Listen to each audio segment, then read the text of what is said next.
Chapter 1. An Early Fright. In Styria, we are by no means magnificent people, but we inhabit a castle or schloss. A small income in that part of the world goes a long way. 800 or 900 a year does wonders. Ours would have been quite insufficient among wealthy people at home. My father is English, and I bear an English name, although I have never seen England. But here, in this lonely and primitive place, where everything is so marvelously cheap, I really don't see how much more money would add to our comfort or even our luxuries. This was Madame Perrodon, a native of Bern. Her care and good humor partly filled the place of the mother I lost too early to remember. She made a third at our small dinner party. There was also Mademoiselle de La Fontaine, what you would call a finishing governess. She spoke French and German. Madame Perrodon spoke French and broken English. My father and I spoke English every day, partly to keep it alive among us, partly from patriotic feeling. The result was a mix of languages strangers found amusing. I won't attempt to reproduce it here. 2 or 3 girls of my age also visited from time to time. I sometimes returned their visits. These were our regular social resources.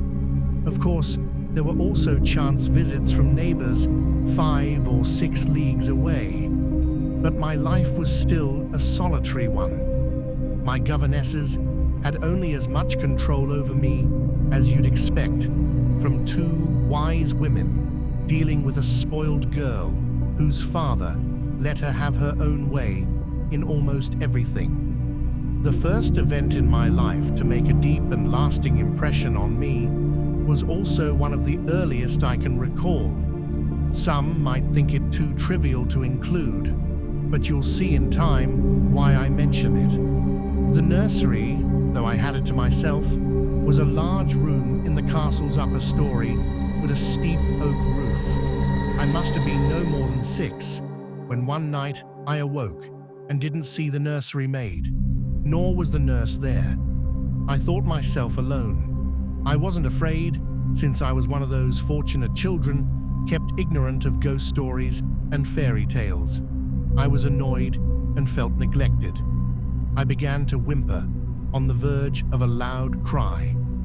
To my surprise, I saw a solemn but very pretty face beside the bed. A young lady was kneeling there, her hands under the coverlet. I stared in pleased wonder and stopped crying. She stroked me gently, lay beside me, smiled, and drew me close. I felt calm and soon fell asleep. I woke suddenly. It felt like 2 sharp needles had pricked deep into my chest. I cried out. The lady drew back with wide eyes, then slipped down and, I thought, hid under the bed. For the first time, I was truly frightened. I screamed with all my might. Nurse, nursery maid, and housekeeper came rushing in. When I told them what happened, they laughed it off and tried to soothe me. But I saw their pale faces and anxious glances as they checked under the bed and around the room. I heard the housekeeper whisper to the nurse, "Feel that hollow in the bed. Someone lay there if you didn't. It's still warm." The nursery maid fussed over me. They all checked my chest, but found no mark. The housekeeper and the others stayed up with me all night. After that, a servant always sat up in the nursery until I was about 14. I stayed nervous for a long time. A doctor came. He was pale and elderly. I remember his long, serious face, marked by smallpox, and his chestnut wig. He came every other day and gave me medicine I hated. The morning after I saw the figure, I was terrified and couldn't bear to be alone, even in daylight. My father was in the Austrian service and retired with a pension and his patrimony. He bought this feudal residence and the small estate on which it stands as a bargain. I remember my father coming to the bedside, talking cheerfully, asking questions, laughing, patting my shoulder, and kissing me. He told me not to be frightened. It was only a dream and couldn't hurt me. But I was not comforted. I knew it had not been a dream, and I was deeply afraid. The nursery maid tried to reassure me. She said it was she who had come and lain beside me, and that I must have been half dreaming not to recognize her. The nurse agreed, but I wasn't convinced. Later that day, I remembered an old man in a black cassock visiting the room with the nurse and housekeeper. He spoke gently to them and kindly to me. His face was sweet and thoughtful. He said they would pray and joined my hands. He told me to say softly, "Lord, hear all good prayers for us, for Jesus' sake." I think those were the words. I repeated them often, and my nurse made them part of my prayers for years.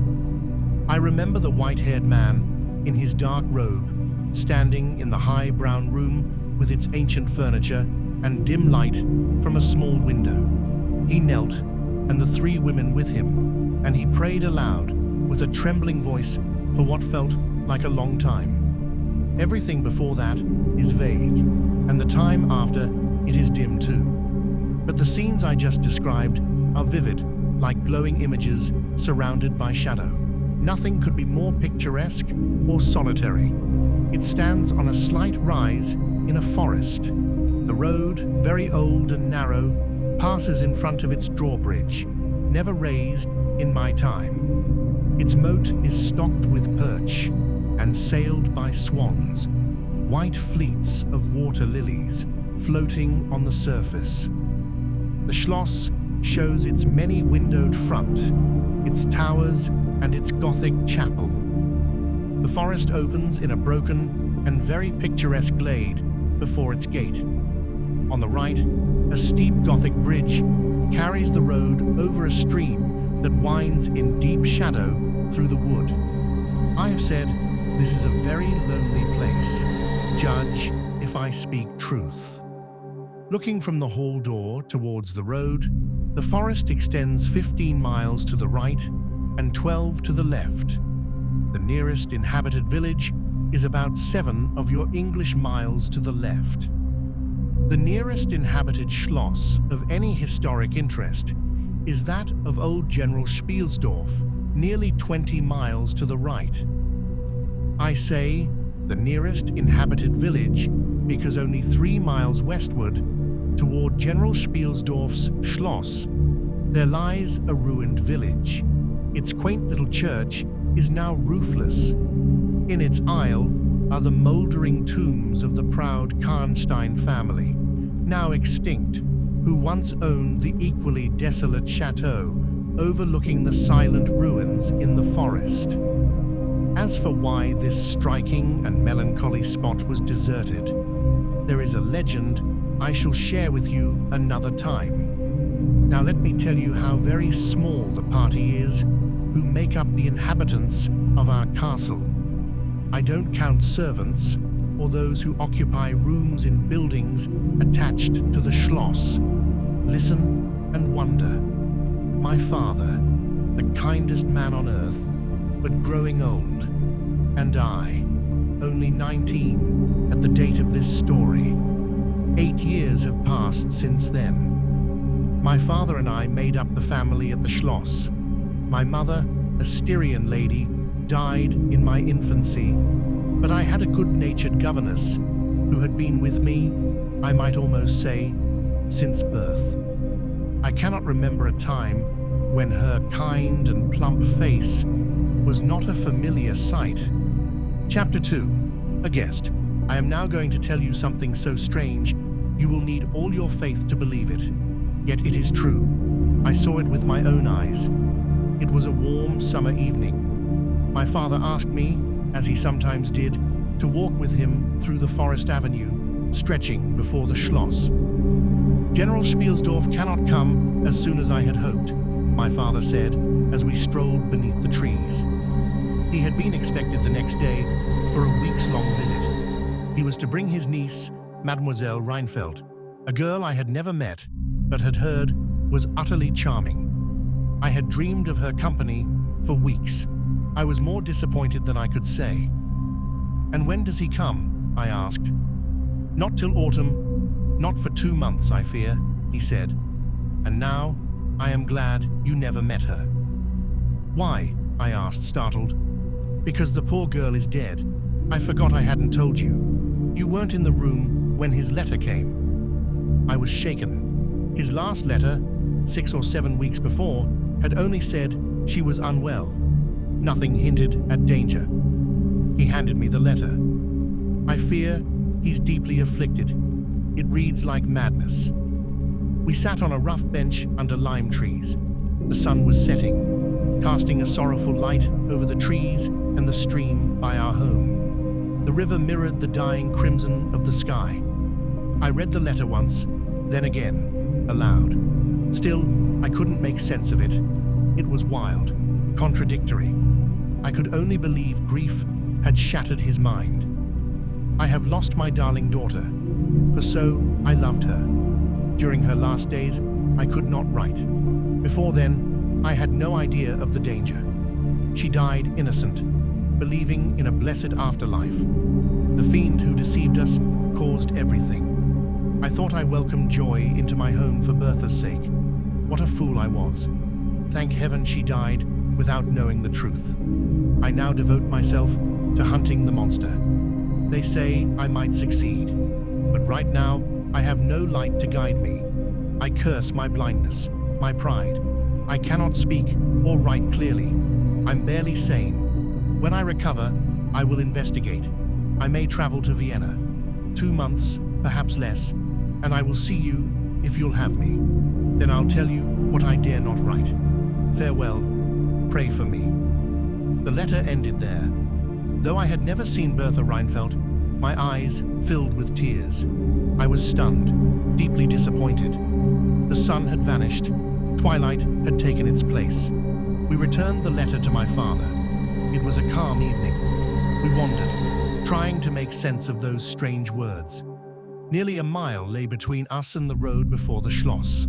By the time we reached it, the moon blazed overhead. At the drawbridge, we met Madame Perrodon and Mademoiselle de La Fontaine. They'd stepped out without bonnets to enjoy the silver light. We heard their voices before we saw them. We joined them and stood admiring the dreamlike scene. The path we'd walked stretched behind us. To the left, the narrow road vanished into the thick woods. To the right, it crossed a steep old bridge beside a ruined tower, long abandoned. Beyond it rose a wooded hill, shadows clinging to the grey rocks. A thin mist curled over the low meadows like ghostly smoke. The river gleamed faintly under the moon. It was a perfect picture. The sorrow I felt tinged it with melancholy, but even that couldn't disturb the haunting stillness of the night. My father and I stood silent, gazing. The governesses, a little behind, chattered brightly about the moon. Madame Perrodon, plump and poetic, sighed at its beauty. Mademoiselle de La Fontaine, part German and full of mystic theories, said such a moon meant heightened spiritual forces. Dreams, madness, nerves, all were stirred. She told a tale of her cousin, a sailor, who once slept on deck under such a moon. He dreamed of an old crone clawing his face and woke with his features twisted. They never returned to normal. "The moon tonight," she said, "is heavy with magic. Look at the windows of the Schloss. Don't they gleam as though fairy hands had lit them from within? There are moods where we don't want to speak. In such times, the idle talk of others is oddly comforting. I watch the land and let their words drift past." "I'm in one of my black moods," said my father after a pause. Quoting Shakespeare, he murmured, "In truth, I know not why I am so sad. It wearies me. You say it wearies you. I forget the rest, but I feel some great misfortune hangs over us. The general's letter must have unsettled me." Just then, the sound of wheels, hooves, many of them, cut through the night. They were coming fast from the high road above the bridge. Soon we saw them. 2 riders crossed first. Then came a grand carriage pulled by 4 horses, with 2 more men behind. It was clearly a noble's coach. We watched, fascinated. Suddenly, as the carriage topped the bridge, 1 horse reared. The rest panicked. The whole team broke into a wild, thunderous gallop. They barreled between the front riders, straight toward us. From the carriage came a long shriek, high, feminine, terrifying. We froze, horror-struck. The others cried out. I was silent. The carriage raced toward a great lime tree by the road. Across from it stood a weathered stone cross. As the horses neared the cross, they swerved. The wheels hit the tree roots. I knew. I couldn't watch. I turned away and covered my eyes. A scream rang out. When I looked again, chaos. 2 horses lay down. The carriage had toppled. Men worked frantically to cut the traces. A woman tall and commanding had stepped out. Her hands were clasped. She raised her handkerchief to her eyes again and again. From inside, a girl was lifted. She hung limp, lifeless. My father rushed to the woman, offering help. She ignored him. Her gaze, fixed only on the girl, now laid gently on the slope. I came closer. The girl was not dead, only unconscious. My father, proud of his medical knowledge, checked her pulse and assured the lady, who claimed to be her mother, that it was faint but there. The woman clasped her hands, looked to the sky with a flash of gratitude, then suddenly turned theatrical again. She was striking, not young, but regal, tall, dressed in black velvet, pale, with a strong face, twisted by emotion. Who is cursed like I am, she cried, on a journey of life and death, and now this. Every hour matters. I cannot delay. My child is unable to travel. I must leave her. I won't see her again for months. Oh God, what am I to do? I tugged my father's sleeve and whispered, Papa, ask her to let the girl stay. Please. If Madame would trust her daughter to us, he said aloud, my child and her governess would care for her until you return. We would treat her as sacred. I cannot ask that. It would be cruel to you, she said, barely holding herself together. On the contrary, you would be helping us. My daughter has suffered a disappointment, and your young lady would be a welcome companion. The nearest village has no place for her. You must part with her tonight, and there's no safer place than here. She studied him. Something about her held weight and authority. Her carriage, her bearing. It was clear she was someone important. By now the carriage was upright again, the horses calm. She glanced at her daughter, not with affection, I thought, but something colder. Then she took my father aside, spoke to him low and fast, with a strange, intense look. I couldn't believe he didn't notice the shift in her demeanor. I longed to know what she said. After a few moments, she returned to her daughter. She knelt, whispered something into her ear, kissed her, then turned. She climbed into the carriage. The door slammed. Footmen jumped up. The outriders spurred their horses. The team reared, surged forward, and vanished into the night with a violent, shattering speed. Chapter 3. We compare notes. We followed the cortege with our eyes until it vanished into the misty wood, and even the sound of hoofs and wheels faded in the silent night air. Nothing remained to prove the adventure had not been a fleeting illusion, but the young lady herself, who just then opened her eyes. I couldn't see her face, as it was turned from me, but she lifted her head, clearly looking around, and I heard a sweet voice ask plaintively, "Where is Mama?" Then the girl asked, "Where am I? What is this place?" and said, "I don't see the carriage, and Matska, where is she?" Madame answered her questions as best she could, and the girl gradually remembered the incident and was relieved to hear that no one in the carriage had been hurt. When she learned that her mother had left her here for 3 months, she began to cry. I was about to add my own words of comfort when Mademoiselle de La Fontaine touched my arm, saying, Don't approach only one at a time. She can only bear so much right now. Even a little excitement might overwhelm her. I thought that once she was resting in bed, I would go up and see her. Meanwhile, my father had sent a servant for the physician who lived 2 leagues away, and a bedroom was being prepared for our guest. The girl now rose and, leaning on Madame's arm, walked slowly across the drawbridge and into the castle. In the hall, servants were waiting, and she was taken to her room. The drawing room, where we usually sat, was long, with 4 windows overlooking the moat and the forest. It was furnished in old carved oak, with deep crimson velvet chairs and large cabinets. The walls were hung with tapestries, framed in gold, showing scenes of hunting, hawking, and feasting. Though grand, the room was comfortable. And that night, we gathered there with candles lit, talking about the strange events. Madame Perrodon and Mademoiselle de La Fontaine had just returned. They said the girl had fallen into a deep sleep almost immediately, and a servant was watching over her. "How do you like our guest?" I asked Madame. "Tell me about her." "I like her very much. She said she might be the prettiest girl I've ever seen, about your age, and very gentle. She's absolutely beautiful," added Mademoiselle, who had taken a quick look into the room. "And what a lovely voice," said Madame Perrodon. "Did you see the woman in the carriage?" asked Mademoiselle. "She didn't get out, just stared through the window." "No, we hadn't seen her."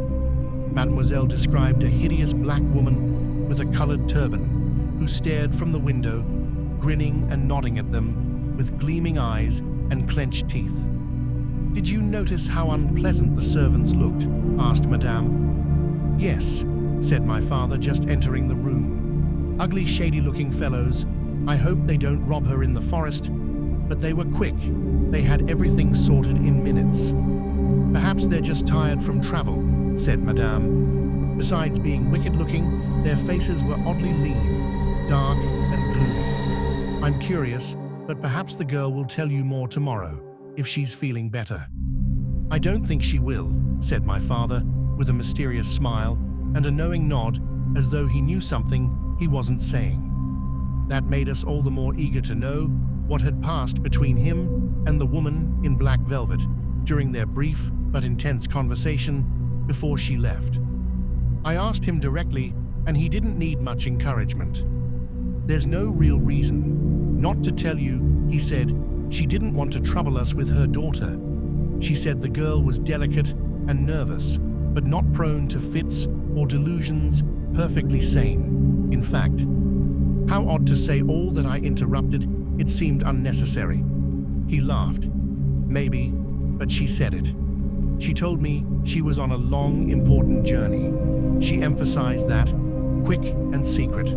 She'd return in 3 months. She said her daughter would remain silent about who they were, where they came from, and where they were going. That was it. She spoke flawless French, and when she said secret, she paused and looked hard at me. I think that meant something. You saw how fast she disappeared. I hope I haven't made a mistake in agreeing to take her in." I was thrilled. I couldn't wait to talk to her. The arrival of a new friend was a huge event in our quiet life. The doctor didn't arrive until almost 1, but I couldn't have gone to sleep anyway. When he came down, he said she was fine, sitting up with a steady pulse and no injury.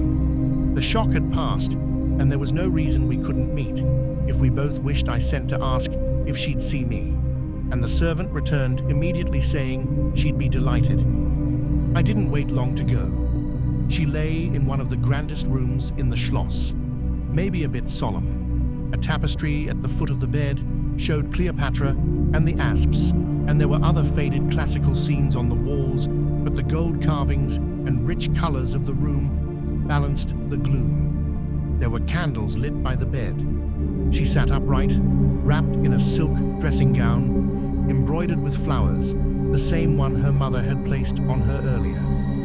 And then, as I reached the bed to greet her, I froze and took a step back. I will tell you why. It was the same face that had appeared to me in my childhood, and haunted my memory with dread ever since. It was beautiful with a sorrowful look, just as I remembered, but then she smiled, a strange smile of recognition. We were silent for nearly a minute before she said, "How wonderful. 12 years ago, I saw your face in a dream, and it's haunted me ever since." "Wonderful indeed," I said, forcing myself to speak. "For 12 years, I too have remembered your face. I could never forget it." Her smile softened, and her expression became kind and intelligent. I felt comforted and continued more warmly welcoming her and expressing how glad we all were at her arrival, especially me. I took her hand, feeling shy, but the moment made me bold. She held my hand in both of hers and looked into my eyes with a smile and a blush. She replied sweetly. I sat down beside her, still astonished, and she said, "I must tell you my dream. It's so strange that we both saw each other so clearly in childhood dreams. I was about 6 when I woke from a troubled sleep and found myself in a room unlike my nursery. It was dark wood with old furniture. The beds seemed empty, and I was alone. I crept under one bed to reach the window and then heard crying. Looking up, I saw you just as you are now, beautiful with golden hair and blue eyes and those lips. I climbed onto the bed and hugged you. I think we both fell asleep. I was woken by your scream. You were sitting up, frightened. I slipped down and lost consciousness. When I woke again, I was in my nursery. I've never forgotten your face, and I couldn't mistake it now. You are the one I saw." I then told her of my dream, and she listened in wonder. "I don't know which of us should be more afraid," she said, smiling. "If you weren't so pretty, I might be scared, but I feel I've known you for years and that we were meant to be friends. I wonder if you feel the same. I've never had a friend. Will I find one now?" Her eyes were full of longing, and I did feel drawn to her, though, with a slight unease. Still, I was captivated. She was so lovely and so winning. She looked tired, so I wished her good night. "The doctor thinks you should have someone stay with you tonight," I said. "One of our maids is waiting. She's very quiet and helpful."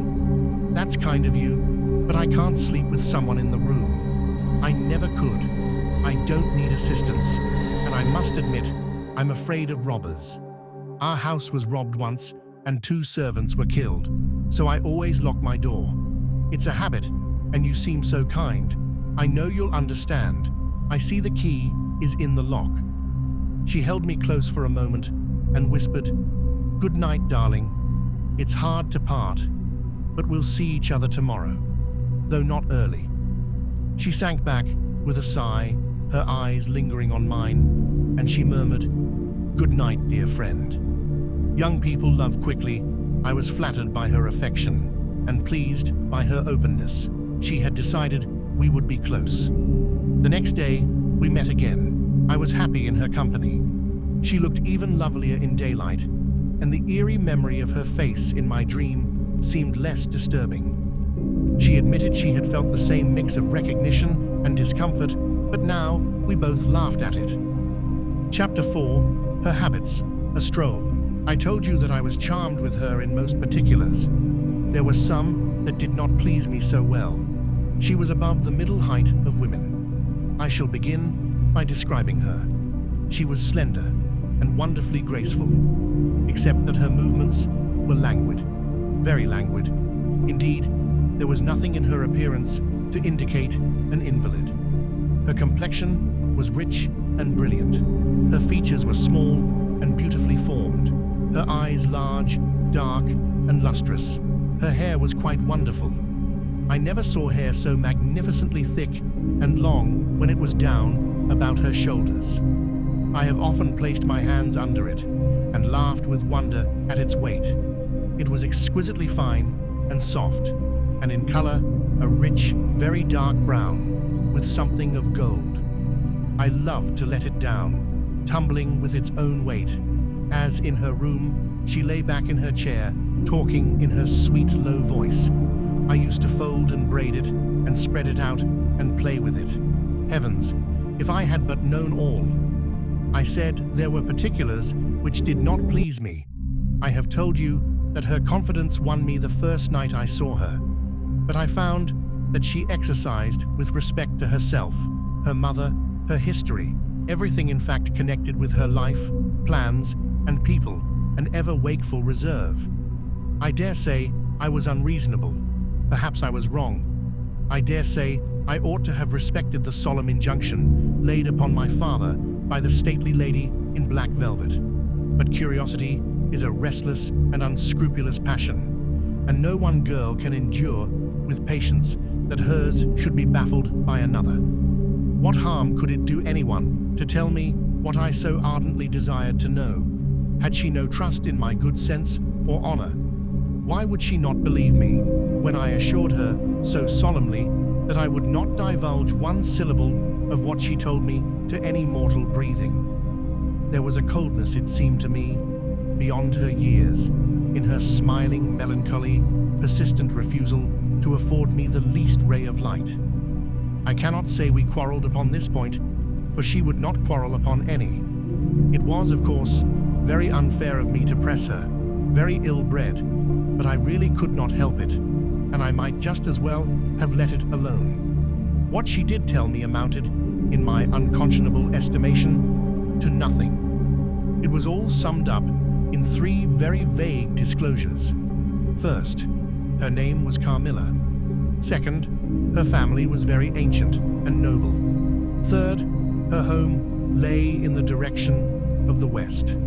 She would not tell me the name of her family, nor their armorial bearings, nor the name of their estate, nor even that of the country they lived in. You are not to suppose that I worried her incessantly on these subjects. I watched opportunity, and rather insinuated than urged my inquiries. Once or twice, indeed, I did attack her more directly. But no matter what my tactics, utter failure was invariably the result. Reproaches and caresses were all lost upon her. But I must add this, that her evasion was conducted with so pretty a melancholy and deprecation, with so many and even passionate declarations of her liking for me, and trust in my honor, and with so many promises that I should at last know all, that I could not find it in my heart long to be offended with her. She used to place her pretty arms about my neck, draw me to her, and laying her cheek to mine, murmur with her lips near my ear, "Dearest, your little heart is wounded. Think me not cruel, because I obey the irresistible law of my strength and weakness. If your dear heart is wounded, my wild heart bleeds with yours. In the rapture of my enormous humiliation, I live in your warm life, and you shall die, sweetly die, into mine. I cannot help it. As I draw near to you, you, in your turn, will draw near to others, and learn the rapture of that cruelty, which yet is love. So, for a while, seek to know no more of me and mine, but trust me with all your loving spirit." And when she had spoken such a rhapsody, she would press me more closely in her trembling embrace, and her lips in soft kisses gently glow upon my cheek. Her agitations and her language were unintelligible to me. From these foolish embraces, which were not of very frequent occurrence, I must allow I used to wish to extricate myself, but my energies seemed to fail me.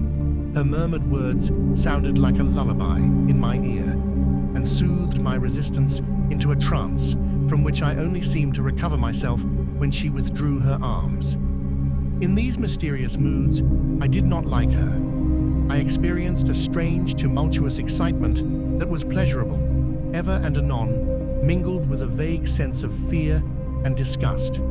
I had no distinct thoughts about her while such scenes lasted, but I was conscious of a love growing into adoration, and also of abhorrence.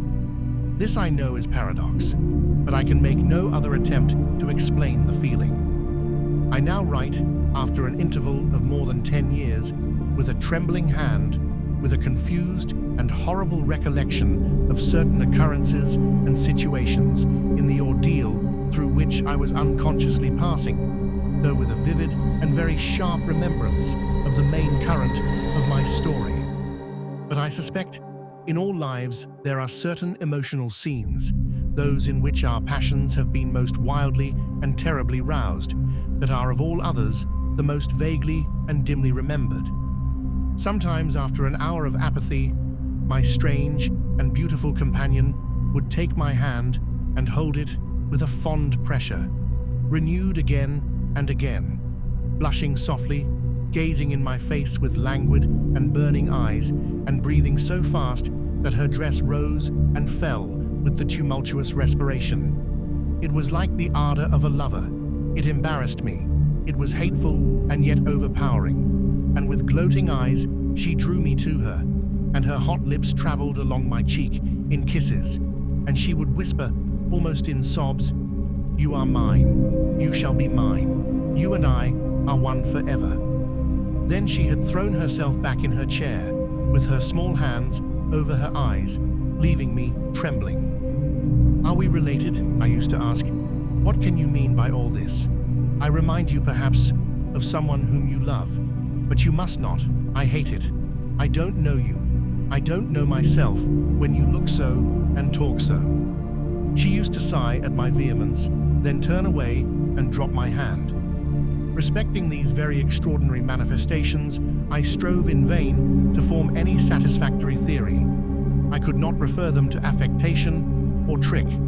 It was unmistakably the momentary breaking out of suppressed instinct and emotion. Was she, notwithstanding her mother's volunteered denial, subject to brief visitations of insanity, or was there here a disguise and a romance? I had read in old storybooks of such things. What if a boyish lover had found his way into the house and sought to prosecute his suit in masquerade with the assistance of a clever old adventuress? But there were many things against this hypothesis, highly interesting as it was to my vanity. I could boast of no little attentions such as masculine gallantry delights to offer. Between these passionate moments, there were long intervals of commonplace, of gaiety, of brooding melancholy, during which, except that I detected her eyes so full of melancholy fire, following me, at times I might have been as nothing to her. Except in these brief periods of mysterious excitement, her ways were girlish, and there was always a languor about her, quite incompatible with a masculine system in a state of health. In some respects, her habits were odd, perhaps not so singular in the opinion of a town lady like you, as they appeared to us rustic people. She used to come down very late, generally not till 1 o'clock. She would then take a cup of chocolate, but eat nothing. We then went out for a walk, which was a mere saunter, and she seemed, almost immediately, exhausted, and either returned to the schloss or sat on one of the benches that were placed here and there among the trees. This was a bodily languor in which her mind did not sympathize.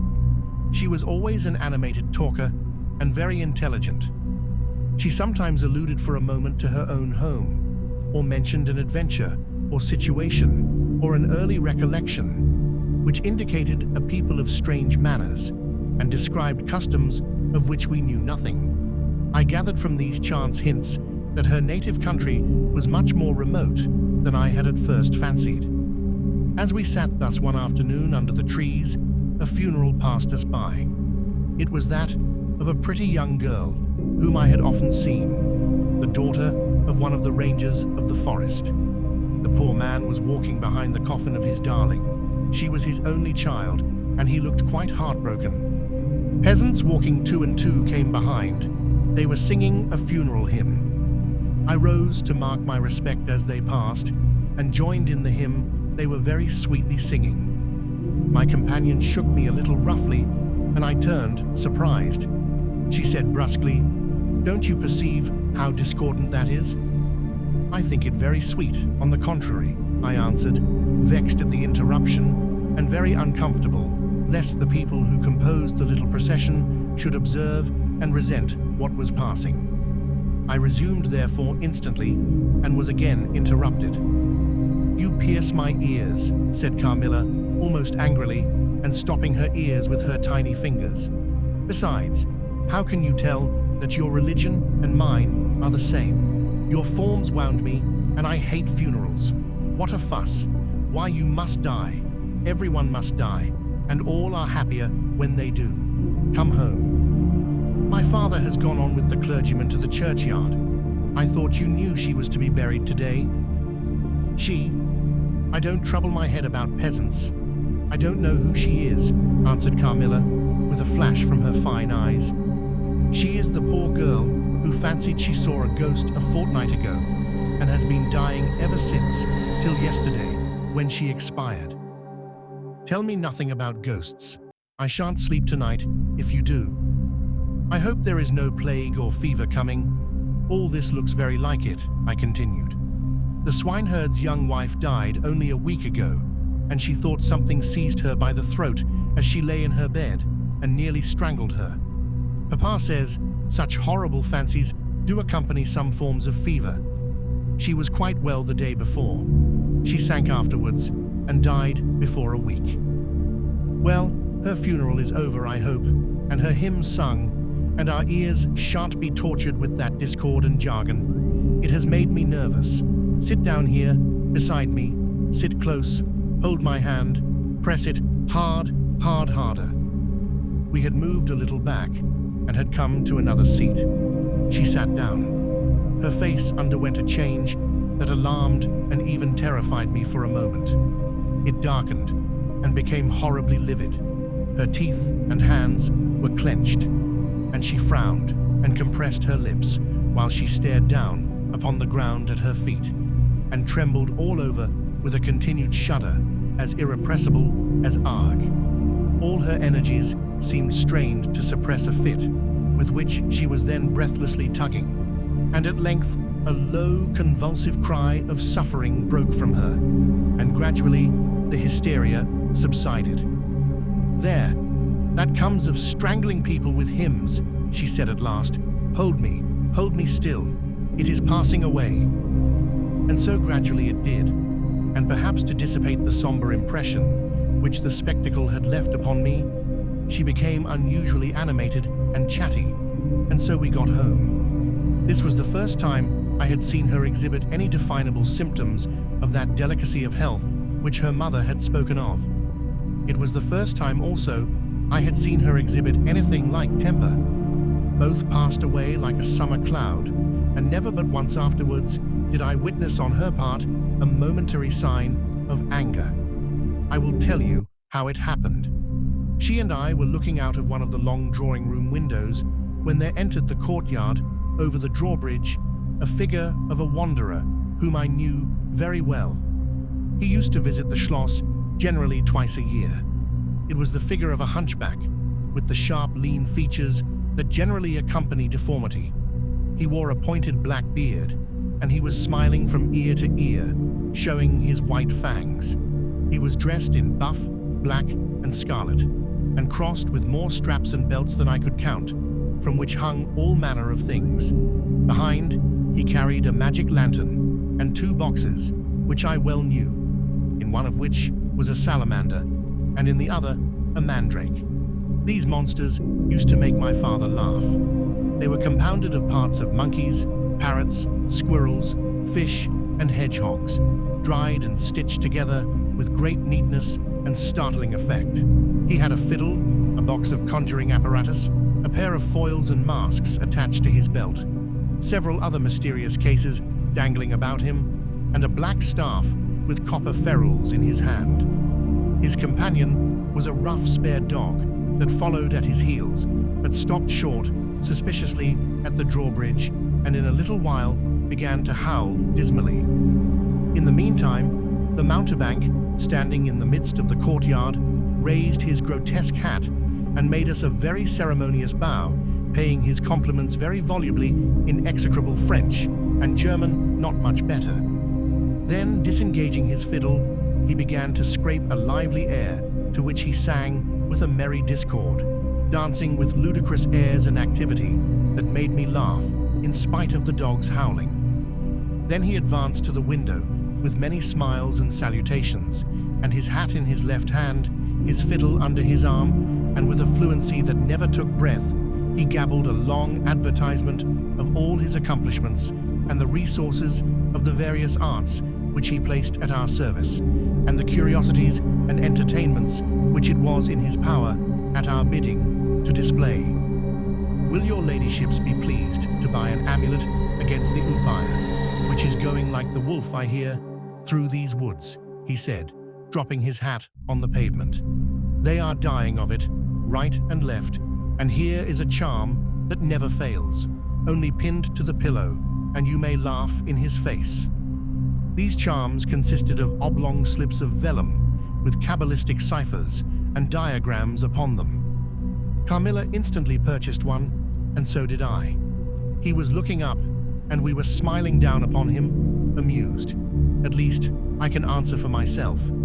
His piercing black eye, as he looked up in our faces, seemed to detect something that fixed for a moment his curiosity. In an instant, he unrolled a leather case, full of all manner of odd little steel instruments. "See here, my lady," he said, displaying it and addressing me. "I profess, among other things less useful, the art of dentistry." "Plague take the dog," he interpolated. "Silence, beast. He howls so that your ladyships can scarcely hear a word. Your noble friend, the young lady at your right, has the sharpest tooth, long, thin, pointed, like an awl, like a needle. Ha ha! With my sharp and long sight, as I look up, I have seen it distinctly. Now, if it happens to hurt the young lady, and I think it must, here am I. Here are my file, my punch, my nippers. I will make it round and blunt, if her ladyship pleases, no longer the tooth of a fish, but of a beautiful young lady as she is. Hey, is the young lady displeased? Have I been too bold? Have I offended her?" The young lady, indeed, looked very angry as she drew back from the window. "How dares that mountebank insult us so? Where is your father? I shall demand redress from him. My father would have had the wretch tied up to the pump and flogged with a cart whip and burnt to the bones with the cattle brand." She retired from the window a step or two and sat down, and had hardly lost sight of the offender when her wrath subsided as suddenly as it had risen, and she gradually recovered her usual tone and seemed to forget the little hunchback and his follies. My father was out of spirits that evening. On coming in, he told us that there had been another case very similar to the two fatal ones which had lately occurred. The sister of a young peasant on his estate only a mile away was very ill, had been, as she described it, attacked very nearly in the same way, and was now slowly but steadily sinking. "All this," said my father, "is strictly referable to natural causes. These poor people infect one another with their superstitions, and so repeat in imagination the images of terror that have infested their neighbors." "But that very circumstance frightens one horribly," said Carmilla. "How so?" inquired my father. "I am so afraid of fancying I see such things. I think it would be as bad as reality. We are in God's hands. Nothing can happen without his permission, and all will end well for those who love him. He is our faithful creator. He has made us all, and will take care of us." "Creator, nature," said the young lady in answer to my gentle father. "And this disease that invades the country is natural. Nature. All things proceed from nature, don't they? All things in the heaven, in the earth, and under the earth act and live as nature ordains. I think so." "The doctor said he would come here today," said my father after a silence. "I want to know what he thinks about it, and what he thinks we had better do." "Doctors never did me any good," said Carmilla. "Then you have been ill?" I asked. "More ill than ever you were," she answered. "Long ago?" "Yes, a long time. I suffered from this very illness, but I forget all but my pain and weakness, and they were not so bad as I suffered in other diseases." "You were very young then. I dare say, let us talk no more of it. You would not wound a friend." She looked languidly in my eyes and passed her arm round my waist lovingly, and led me out of the room. My father was busy over some papers near the window. "Why does your papa like to frighten us?" said the pretty girl with a sigh and a little shudder. "He doesn't, dear Carmilla. It is the very furthest thing from his mind." "Are you afraid, dearest?" "I should be very much if I fancied there was any real danger of my being attacked as those poor people were." "You are afraid to die?" "Yes, everyone is. But to die as lovers may, to die together, so that they may live together. Girls are caterpillars while they live in the world, to be finally butterflies when the summer comes. But in the meantime, there are grubs and larvae, don't you see, each with their peculiar propensities, necessities, and structure. So says Monsieur Buffon in his big book in the next room. Later in the day, the doctor came and was closeted with Papa for some time. He was a skillful man. Of 60 and upwards, he wore powder and shaved his pale face as smooth as a pumpkin. He and Papa emerged from the room together, and I heard Papa laugh and say as they came out, "Well, I do wonder at a wise man like you. What do you say to hippogriffs and dragons?" The doctor was smiling and made answer, shaking his head. "Nevertheless, life and death are mysterious states, and we know little of the resources of either." And so they walked on, and I heard no more. I did not then know what the doctor had been broaching, but I think I guess it now.